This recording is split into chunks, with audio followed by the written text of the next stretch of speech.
As many of you know, in the Sermon on the Mount, Jesus said something to the effect of, ask and you'll get it. Seek and you'll find. Knock and the door will be open for you. And that's awfully good news. Today I'd like to talk specifically about the asking component. And like Jesus, I'm lifting up the value of asking for things, whatever it is, and asking God for them. But there are some qualifiers there. But on the whole, it's a good idea to ask. And I've heard over the years of being a pastor, I've heard lots of people ask for things, and I've learned a few things about how to ask. I'd like to share them with you. I was once pastoring in a situation where a woman came to me, and all she wanted me to pray for was that her son stopped doing drugs. And she knew that all his problems would be solved if he could stop just doing drugs. Drugs could not go in his body, and that was making everything terrible. Well, I actually knew that drugs and alcohol were involved. So did she, but because she was herself a drinker, she didn't want to think that alcohol was a problem. She knew just the drugs were the problem. And so she very specifically was asking just that he stop doing drugs. And there was huge amounts of codependence in this situation. It was all very sad. And her son was going through her money. And I said, don't you want to pray about other things too, in addition to his cessation of drugs? And I tried to gently hint that when we pray in more positive things, like isn't she really just praying for her son's physical and emotional and spiritual health? And that would be a broader, bigger prayer, maybe have a little more grab or lift, as we say in the prayer world. Nope, she had heard from a pastor on TV, you've got to be really precise in your petitions to God, and the problem is the drugs he does and his drug dealer, and that's that. Well, sadly, very sadly, this story continued. This gentleman killed himself, and on the most literal level, he stopped doing drugs when he did that. And I couldn't help but think it was an odd, hopeless, and tragic end to a situation that could have gone much better. And it would have gone better if all the players had a wider, broader, holier sense of God's power and possibility. And this brings me to part two about asking. Many of you have heard of Oscar Wilde, the 19th century. I don't know what he was, an author, a lecturer, a comedian, a humorist, I guess they called it back then. But he's famous for the phrase, be careful what you ask for, you just might get it.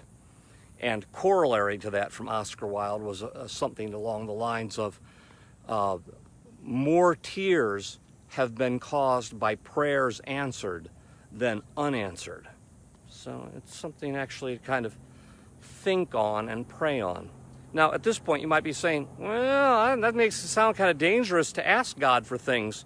Well, yes, in a way, asking is powerful stuff. And when things are powerful, they have the option of doing good, or they have the option of being dangerous, destructive. It's like electricity's powerful stuff. Prayer's the same way. So, but I still lift up asking for whatever it is in your life right now. If you're asking God for a job, if you're asking God to help you decide what to do in a relationship or what not to do, asking God, say you have some sense of like, I need to forgive somebody, but I really don't know how to initiate it.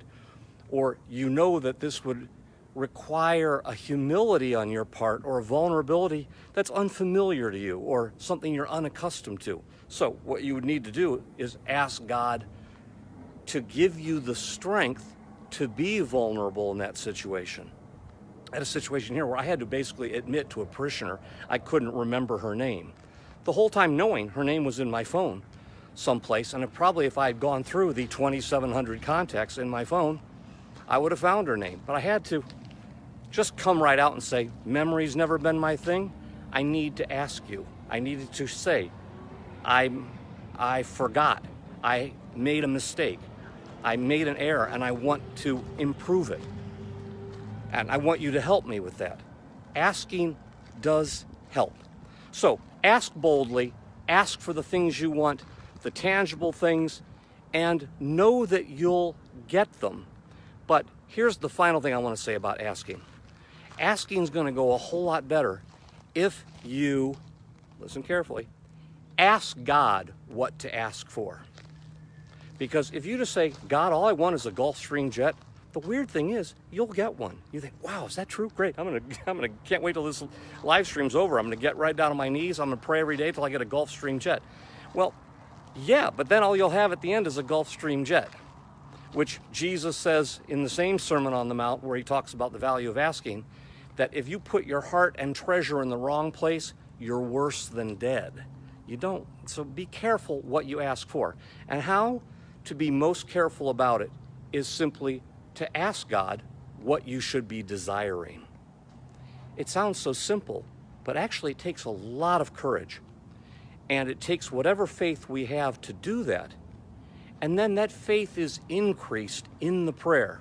If we're continually saying to God, God, through your Spirit, tell me what I should be striving for, what I should be working for, what I should be desiring. God will fill our hearts with the purest and best and holiest and the happiest goals.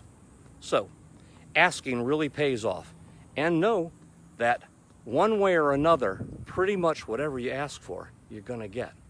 All right, God bless you. I love you. See you again soon. Bye-bye.